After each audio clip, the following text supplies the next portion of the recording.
Hello student. So today onward start our subject information technology. So here हमने 11th standard में IT के 4 chapter देखे। उसमें से 2 चैप्टर का एडवांस पार्ट अब हम 12th स्टैंडर्ड में सीखने वाले हैं। अब हम सिलेबस देखते हैं। सिलेबस में हमें 6 चैप्टर है थेरी के। The our first chapter is advance web designing. इस चैप्टर में हम वेब डिज़ाइनिंग देखने वाले हैं एडवांस लेवल पर। आपने 11th स्टैंडर्ड में basic web designing, basic HTML, form बनाना, ये सब हमने सीखा है। इस चैप्टर में हम एडवांस वेब डिज़ाइनिंग सीखेंगे, जैसे कि वेब पेजेस बनाना, फॉर्म डिज़ाइन करना, वो सब हम इस चैप्टर में सीखने वाले हैं। Then our second chapter is introduction to SEO. SEO का मतलब है सर्च इंजन ऑप्टिमाइजेशन। जैसे गूगल पर आपको सर्च करना है, जैसे हम गूगल पर सर्च करते हैं, जैसे 2-3 वर्ड आप टाइप करते हो और फिर नीचे एक लिस्ट आ जाती है मल्टीपल सर्च की। उसकी जो लिस्टिंग है या फिर उसकी जो इंडेंसिंग है वो कैसे डिज़ाइन होती है, as a SEO programming design होती है, वो सब हम इस चैप्टर में सीखने वाले हैं। Then our third chapter is advance JavaScript. आपने 11th स्टैंडर्ड में जावास्क्रिप्ट देखा। जावास्क्रिप्ट हम डायनामिक वेब पेजेस बनाने के लिए यूज़ करते हैं। इस चैप्टर में हम एडवांस लेवल पर जावास्क्रिप्ट सीखेंगे। Then our fourth chapter is emerging technologies. इस चैप्टर में हम अलग अलग टेक्नोलॉजीज सीखेंगे, जैसे कि IoT means internet of thing, cloud computing, AI means artificial intelligent and 5G। Then our fifth chapter is server side scripting, PHP. जैसे हम HTML, CSS, JS मतलब जावास्क्रिप्ट, ये हम फ्रंट एंड, ये सब लैंग्वेज फ्रंट एंड लैंग्वेज है। वैसे ही back and server side के लिए हम PHP ये लैंग्वेज यूज़ करते हैं। तो ये लैंग्वेज क्या है, ये हम कैसे यूज़ कर सकते हैं, वो सब हम इस चैप्टर में देखने वाले हैं। Then our last chapter is e commerce and e governance. इस चैप्टर में e commerce and e governance का क्या कंसेप्ट है, इसके एडवांटेजेस, डिसएडवांटेजेस, टाइप्स, वो सब हम इस लास्ट चैप्टर में देखने वाले हैं। बाद के जो चैप्टर्स है वो प्रैक्टिकल के, वो हम बाद में देखेंगे। So today we start our first chapter advance web designing. आपने 11th स्टैंडर्ड में बेसिक वेब डिज़ाइनिंग सीखा, HTML सीखा। अब हम इस चैप्टर में CSS, एडवांस लेवल पर HTML, हम वो सब सीखने वाले हैं। The hypertext markup language HTML is an involving language with different version support the different feature. HTML का लॉन्ग फॉर्म आपको तो पता ही है, हाइपरटेक्स्ट मार्कअप लैंग्वेज। HTML एक ऐसी लैंग्वेज है जिसके डिफरेंट वर्जन सपोर्ट करते हैं डिफरेंट फीचर को। HTML5 is a currently used because it supports the mobile technology. HTML का जो करंट वर्जन है वो है HTML5। The major browsers are Google Chrome, Mozilla Firefox, Microsoft Edge, Safari, Opera, Apple support the feature of HTML5। ये सारे browser जो है वो HTML5 को सपोर्ट करते हैं। Then our second point is forms in HTML5. In 11th standard, we have studied different controls related to form like text, radio, checkbox, submit, reset, select, text area. ये सारे control जो है वो हमने 11th standard में देखे हैं। These controls are used to collect the different kind of user input such as contact details like name, address, single or multiple options form, group of options as well as clearing and submitting the data etc. ये सारे control हमने use किए।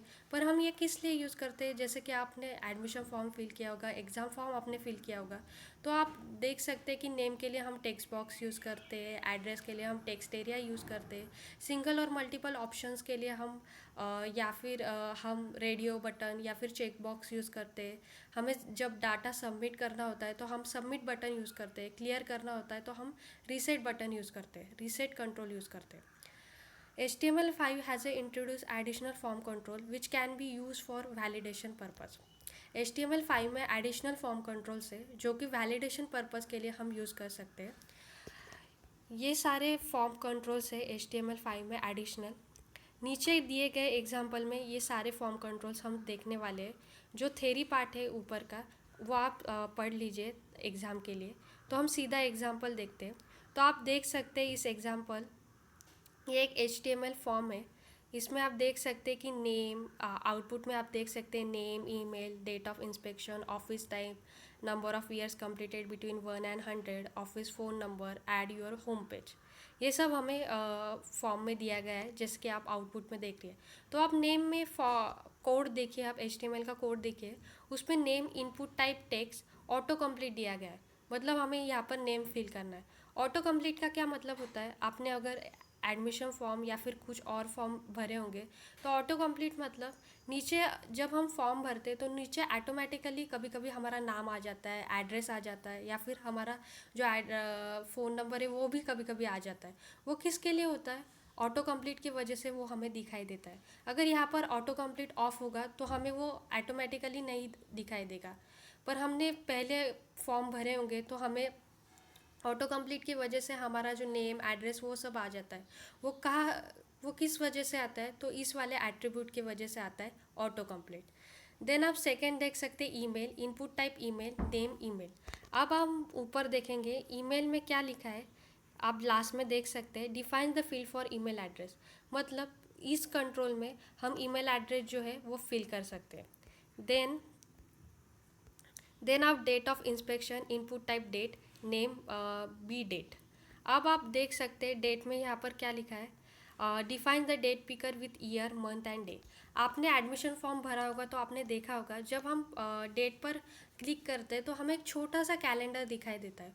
वो calendar जिस वजह से दिखाई देता है, ये वाला कंट्रोल है, डेट की वजह से, इस वाले कंट्रोल की वजह से हमें वो छोटा सा कैलेंडर दिखाई देता है जिससे कि हम डेट फिल कर सकते हैं। देन आप देख सकते हैं office time, input type time, name user underscore time. Time हम किस लिए यूज़ कर सकते हैं, आप देख सकते हैं यहाँ पर define the control for entering the time. अगर हमें किसी फॉर्म में टाइम एंटर करना हो तो हम इस कंट्रोल के वजह से टाइम एंटर कर सकते हैं। देन है number of years completed between 1 and 100, input type number, mean 1, max 100। अब आप यहाँ पर सेकंड देख सकते हैं input type number, define the field for entering the number.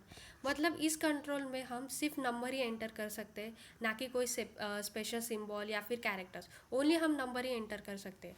आपने नीचे देखा होगा कि उसके साथ मैक्स और मीन भी कहा गया, मीन 1 एंड मैक्स 100। इसका क्या मतलब होता है, मतलब 1 जो है, मीन 1 की नीचे की वैल्यू हम डाल नहीं सकते, मतलब 1 की लेस की वैल्यू हम डाल नहीं सकते। और मैक्स 100 के आगे की वैल्यू हम डाल नहीं सकते। मतलब हम 1 to 100 की बीच की ही वैल्यू हम इस एट्रीब्यूट में या फिर इस फील्ड में हम डाल सकते हैं। देन इस office phone number, input type tel, name, phone and pattern हमें दिया गया है। और रिक्वायर्ड इनपुट टाइप टेल का क्या मतलब होता है, हम ऊपर जाके देखते हैं। Use to define the input field that should contain the telephone number, last वाला। मतलब इसमें हम टेलीफोन नंबर जो है इस कंट्रोल में हम डाल सकते हैं। आपने यहाँ पर पैटर्न दिया, हमें यहाँ पर पैटर्न दिया गया है। इसका क्या मतलब होता है, the pattern means specifies the regular expression to check the input value. ये एक रेगुलर एक्सप्रेशन है। ये एक्सप्रेशन हम क्यों देते हैं, जिससे कि यूज़र को पता चले कि उसे 10 डिजिट वाला फ़ोन नंबर जो है एंटर करना है। ऐसे हम अलग अलग रेगुलर एक्सप्रेशन दे सकते हैं, जैसे कि हमें नेम के लिए अगर चाहिए होगा तो हम नेम के लिए भी ऐसे पैटर्न तैयार कर सकते हैं, रेगुलर एक्सप्रेशन तैयार कर सकते हैं।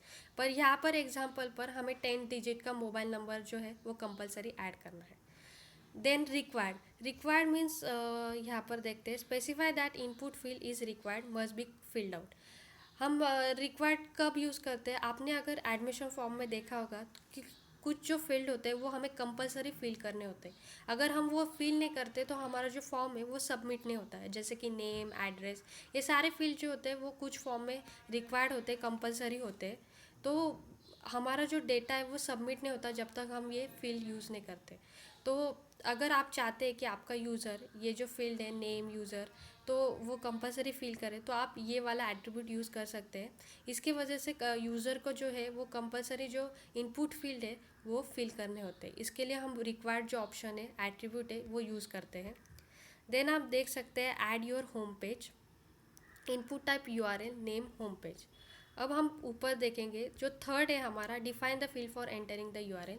इस कंट्रोल में हम URL एंटर कर सकते हैं किसी वेबसाइट की या फिर सोशल नेटवर्किंग साइट की। Then is input type image, source दिया गया है इमेज का, alert, click here to submit. Input type image, हमें जो ये सबमिट के आउटपुट में सबमिट की इमेज दिख रही है वो सबमिट की इमेज हमें इनपुट टाइप इमेज की वजह से दिख रही है, और ये जो सोर्स है, हमने वो इमेज कहाँ से लिए उसका वो सोर्स है। मतलब हमें इनपुट की जो सबमिट की जो इमेज है वो इनपुट टाइप इमेज की वजह से दिख रही है। अब जो बाकी के कंट्रोल है हम ऊपर जाके देखते हैं। जैसे कि फर्स्ट कंट्रोल है input type colour, defines the colour picker. मतलब यहाँ से हम कलर पिक कर सकते हैं। नंबर हमने देख लिया, यूआरएल हमने देख लिया, इमेज भी हमने देख लिया, डेट भी हमने देख लिया, ईमेल भी देख लिया। Month, input type month, defines the month and year control in format is Y Y Y Y Y dash M M. इस कंट्रोल में हमें मंथ और ईयर जो है वो फॉर्मेट दिखाई देगा। स्टार्टिंग इसकी ईयर से होती है। Then is input type date time dash local, defines the date picker that includes the year month day and time. इसका क्या मतलब होता है, ऊपर जैसे हमें डेट में छोटा सा कैलेंडर दिखाई देता है, इस वाले कंट्रोल में हमें डेट के साथ टाइम भी हम फिल कर सकते हैं। Then is input type week, defines the week and year control.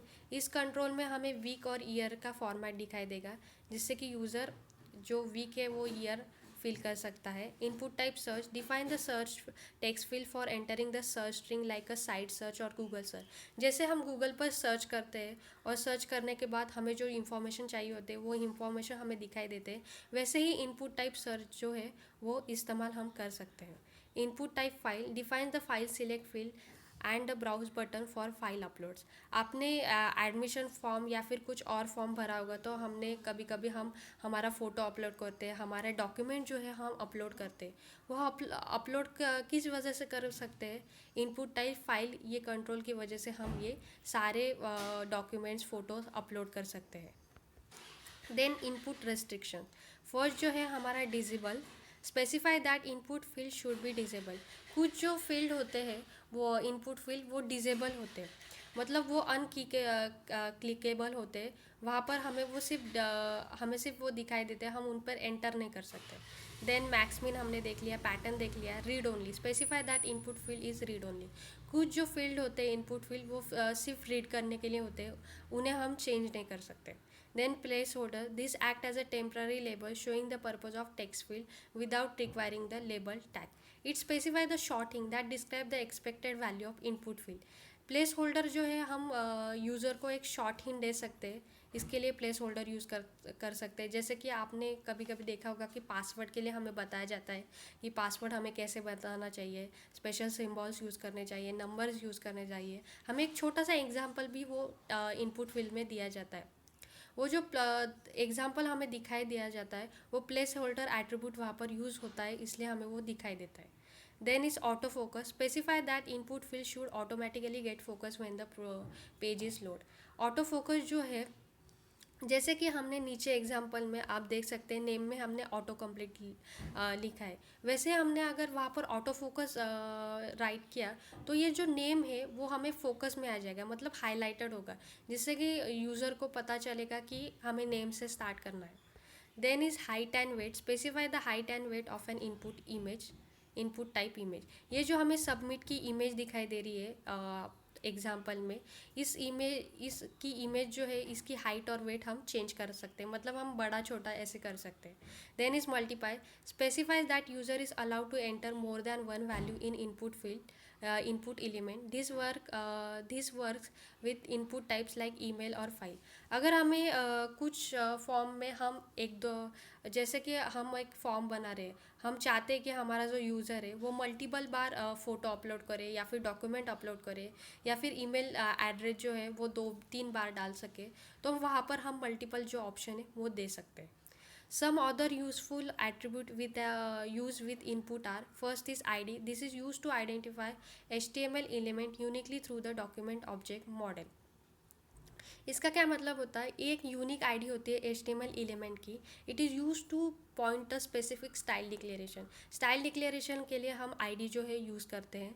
Then is class, it is use to apply CSS style to individual input element. Style जो है वो हम CSS में यूज़ करेंगे। आईडी और क्लास का जो डिफरेंस है वो ये है कि आईडी जो होती है वो यूनिक आईडी होती है, वो सिर्फ हम एक ही बार यूज़ कर सकते हैं, पर क्लास जो है वो हम मल्टीपल बार कोड में यूज़ कर सकते हैं। ये सब जो है हम CSS में सीखने वाले हैं। Then our third topic is meta tag. Meta tag is a tag in HTML describe some aspect of content of a web page.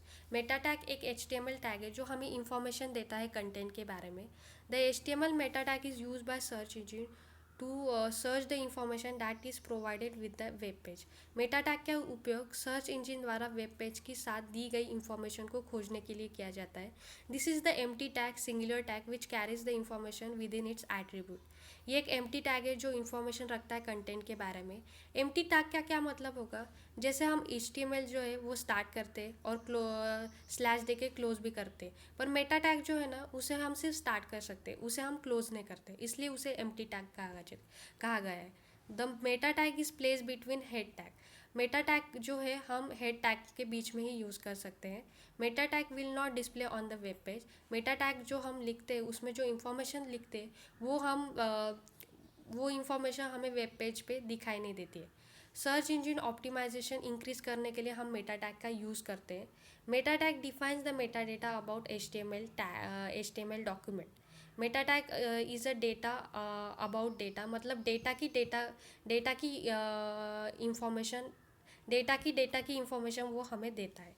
ये एट्रीब्यूट है मेटा टैग के, name, content, charset, HTTP dash EQ UIV। ये सारे attribute हम नीचे example में देखने वाले हैं। ये जो थेरी पार्ट है आप लोग पढ़ लीजिए एग्ज़ाम के लिए। तो हम एग्जाम्पल देखते हैं। आप देख सकते हैं इस एग्जाम्पल में हमने जो मेटा टैग है वो हमने यूज़ किया है हेड टैग के बीच में। आप देख सकते हैं नेम और कंटेंट यहाँ पर दिया गया है। नेम और कंटेंट क्या है, meta data is always pass as a name and value pair. Name and content mean value, मतलब वो नेम एंड वैल्यू पेयर में ही पास होता है मेटा टैग। आप देख सकते हैं मेटा नेम के आगे ऑथर लिखा गया है। इसका क्या मतलब है, इसका उपयोग इंफॉर्मेशन रिकॉर्ड करने के लिए किया जाता है, जैसे कि जो वेबसाइट है वो किसने बनाई है, इसलिए हम ऑथर का यूज़ करते हैं। Then meta name description contain advance web designing. Description हम इसलिए करते हैं, it specifies the description of the page. Search engine can pick up the description to show with result of searches. जो description है हमें वो पेज का description बताता है। Then is meta name keyword contain HTML5 learn HTML5 list in HTML5। Keyword का इस्तेमाल हम किस लिए करते हैं, आपकी जो वेबसाइट है वो फर्स्ट पेज पर रहने के लिए कीवर्ड का यूज़ करते हैं। जैसे कि आप गूगल पे सर्च करते हैं HTML5 तो हमें सारी जो साइट्स है HTML के वो सारे दिखाई देते हैं, क्योंकि उनके जो कोड में है वो कीवर्ड का इस्तेमाल किया गया है, इसलिए उनकी वो जो साइड है वो हमें पेज पे दिखाई देती है। Then is meta name copyright content copyright Bal Bharati all right are reserved. Copyright का इस्तेमाल हम इसलिए करते हैं क्योंकि ये जो इसकी वजह से कॉपीराइट जो है वो किसकी ओनरशिप की ये वेबसाइट किसकी ओनरशिप की है, किसकी वजह से, इसके लिए हमें कॉपीराइट का यूज़ करते हैं। अब आप देख सकते हैं ये जो हमने मेटा टैग यूज़ किया है इसकी जो इंफॉर्मेशन है वो सर्च इंजन के लिए होती है। हम ये जो इंफॉर्मेशन है जैसे कि हमने पहले पढ़ा कि मेटा टैग जो है वो डिस्प्ले नहीं होता वेब पेज में, तो इस एग्जांपल का जो आउटपुट होगा वो सिर्फ वेलकम टू HTML5 इतना ही होगा। ऊपर हमने एक कैरसेट और HTTP डैश EQ UIV दिया है, वो हम अब देखेंगे। UTF-8 और बिग 5 ये किस लिए यूज़ होता है हम देखते हैं। UTF-8 means is a just one of the encoding method specify that what character set is your website return with. हमारी जो वेबसाइट है वो किस कैरेक्टर सेट में राइट की गई है, इसके लिए हम UTF-8 का यूज़ करते हैं। मतलब आप देख सकते हैं डिस्क्रिप्शन में UTF-8 for Indian characters and big 5 for Chinese characters.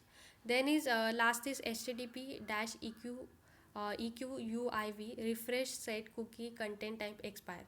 जो आप एग्जांपल देखिए, पहला meta HTTP EQ IV equal to refresh content equal to 5। इसका मतलब ये होता है हमारा जो पेज है वो हर 5 सेकेंड के बाद रिफ्रेश होगा, इसलिए हम HTTP डैश EQ IV का यूज़ करते हैं। कुकी सेट करने के लिए भी हम इसका यूज़ करते हैं। Then our fourth topic is CSS in HTML5. CSS stand for Cascading Style Sheet. CSS का जो लॉन्ग फॉर्म है वो है Cascading Style Sheet. CSS describe how HTML element are to be display on screen, paper और other media. CSS का use हम HTML के जो एलिमेंट होते हैं वो डिस्प्ले कैसे होंगे स्क्रीन पर, उसके लिए हम CSS का यूज़ करते हैं. CSS saves the lot of work. C S S जो है हमारा वो बहुत सारा वक्त बचाता है. It can control the layout of multiple web pages all at once. C S S allows you to control the look and feel of several pages by changing a single source. मतलब हम एक ही जगह पर C S S का code लिख कर हम मल्टीपल पेजेस पर वो कोड जो है वो इस्तेमाल कर सकते हैं. सी एस एस का सिंटैक्स जो है वो है C S S rule set a contain a selector and a declaration box. तो हम अब देखते हैं सिलेक्टर क्या है. Selector indicates the HTML element you want to style. It could be a any tag like H1 body. आप ऊपर दिए गए एग्जांपल को देख सकते हैं. H1 जो है वो हमारा सिलेक्टर है, मतलब वहाँ पर हमारे HTML एलिमेंट होके जिसे हमें स्टाइल करना है वो एलिमेंट मीन्स सिलेक्टर होंगे. जैसे कि H1 बॉडी, आपको जिस भी HTML एलिमेंट को स्टाइल करना है वो एलिमेंट होगा selector. Then is declaration block. The declaration block can contain one and more declaration separated by semicolon. For above example there are 2 declaration. आप डिक्लेरेशन में आपने ऊपर देखा होगा तो डिक्लेरेशन ब्लॉक में हमें colour colon yellow, semi colon, font size, colour 11 pixel दिया गया है. ये डिक्लेरेशन बॉक्स है. इसमें हमें H1 टैग को क्या मतलब उसके क्या स्टाइल करनी है, हमें उसका कलर चेंज करना है, उसकी फॉन्ट साइज़ हमें बढ़ानी है घटानी है, उसके लिए हम डिक्लेरेशन ब्लॉक में हम लिख सकते हैं. जैसे कि आपने देखा ऊपर कलर, हमने H1 टैग का कलर जो है हमने येलो किया है और उसकी फॉन्ट साइज़ जो है वो 11 पिक्सल है. Each declaration contain the property and name and separated by colon. जो डिक्लेरेशन आप देख सकते हैं कलर और येलो के बीच में जो है वहाँ पर कोलन है और वो और colour means property and yellow means value और कलर और फॉन्ट साइज़ के बीच में सेमी कोलन है. ऐसे हम मल्टीपल डिक्लेरेशन दे सकते हैं कलर और फॉन्ट साइज़ के साथ साथ. अगर हमें उसका फॉन्ट स्टाइल करना है, जैसे कि हमें H1 का जो टेक्स्ट है H1 टेक्स्ट में अगर वहाँ पर होगा हेलो सी एस एस, तो हम हेलो सी एस एस का अगर हमें उसकी फॉन्ट स्टाइल भी चेंज करने हैं तो हम फॉन्ट स्टाइल भी वहाँ पर लिख सकते हैं. देन प्रॉपर्टी क्या है वो हम देखते हैं. A property is a type of attribute of HTML element. It could be a colour border. Property में आप देख सकते हैं यहाँ पर एग्जांपल में कलर और फॉन्ट साइज जो है लिखी है. कलर और फॉन्ट साइज़ के साथ साथ हमें जो भी प्रॉपर्टी वहाँ पर डालनी है, जैसे कि मैंने अभी कहा कि H1 में हमें अगर कलर चेंज करना है, फॉन्ट साइज़ करनी है या फिर फॉन्ट डिक्लेरेशन और कुछ भी देना है तो हम सेमीकोलर देकर आगे वो डिक्लेरेशन लिख सकते हैं. प्रॉपर्टी, उसे प्रॉपर्टी कहा जाता है. Then value are assign to CSS property. In upper example yellow is assign to colour property. आपने देखा होगा येलो और 11 पिक्सल जो है वो वैल्यू है कलर और फॉन्ट साइज़ की, इसलिए हम वैल्यू लिखते हैं. ऐसे हम मल्टीपल डिक्लेरेशन ब्लॉक लिख सकते हैं. अब हम देखेंगे types of CSS. There are 3 methods of implementing the style information to an HTML document. CSS के जो है 3 मेथड्स है जो हम इम्प्लीमेंट कर सकते हैं HTML डॉक्यूमेंट में. First is inline CSS, second is embedded style sheet और internal CSS and third is external CSS. First जो है inline style sheet. It uses the style attribute in the HTML start tag. Inline style sheet जो है वो उसमें हम style attribute use करेंगे HTML के फॉर्म में. Inline CSS used to apply the CSS on a single line or element. Inline CSS जो है हम सिंगल लाइन पर यूज़ करेंगे. अगर हमें पैराग्राफ या फिर हेडिंग टैग को अगर हमें लिखना है, मतलब एक ही लाइन के लिए हमें स्टाइलिंग करनी है तो हम inline style sheet inline CSS use कर सकते हैं. जैसे कि आप एग्जांपल में देख सकते हैं हमने पैराग्राफ के लिए यूज़ किया है. पैराग्राफ में style equal to colour colon blue hello CSS. Hello CSS का जो ये पैराग्राफ है उसमें जो उसका कलर जो होगा, आउटपुट जो होगा उसका कलर जो है वो ब्लू हो जाएगा. हमें यहाँ पर सिंगल लाइन के लिए ही सिंगल लाइन के लिए स्टाइल करना था, इसलिए हमने ये स्टाइल एट्रीब्यूट यूज़ किया है, जैसे कि आप एग्जांपल में देख रही हो. Then second type is embedded style sheet or internal CSS. This is used to apply the CSS on a single document or a page. ये जो CSS है, ये जो CSS का टाइप है, हम सिंगल डॉक्यूमेंट और पेज के लिए यूज़ करेंगे. It can be affect all the element of the page. ये जो है इसका जो इफ़ेक्ट होगा वो पेज में जहाँ जहाँ भी हमने वो एलिमेंट लिखा है वहाँ पर यूज़ करेंगे. It is written inside the style tag within the head section. इसका मतलब ये है कि यहाँ पर आप एग्जांपल में देख सकते हैं, हेड टैग के बीच में हमने एक स्टाइल टैग यूज़ किया है. वहाँ पर हमने H1 टैग को जो है उसका कलर रेड लिखा है. अब आप देख सकते हैं H1 जो है एग्जांपल में बॉडी के base the internal style sheet is applied on his adding. म्हणजे क्या मतलब क्या है इसका, जो H1 टैग है उसका कलर जो है वो रेड हो जाएगा. अगर हमने पैराग्राफ, आपने देखा होगा पैराग्राफ में हमने लिखा है, पर पैराग्राफ का कोई चेंज नहीं हुआ क्योंकि वो सिर्फ H1, वहाँ पर हमने स्टाइल एट्रीब्यूट में स्टाइल टैग में ओनली H1 कलर को रेड किया है, पैराग्राफ को रेड नहीं किया है. अगर इसके साथ हमने पैराग्राफ के नीचे फिर से H1 टैग के लिए कुछ लिख दिया है, मतलब हमने अगर पैराग्राफ के नीचे H1 टैग में लिखा है हेलो CSS, तो उसका कलर भी रेड हो जाएगा. जैसे कि आप नीचे दिए गए आउटपुट में देख सकते हैं, the internal style sheet apply on this heading, उसका जो कलर है वो पूरा रेड हो चुका है, पर पैराग्राफ का कलर जो है वो रेड नहीं है, उसका जो है वो वैसा ही है. तो आगे जो है वो है CSS प्रॉपर्टीज़, वो सब हम नेक्स्ट चैप्टर में देखेंगे. Thank you for watching.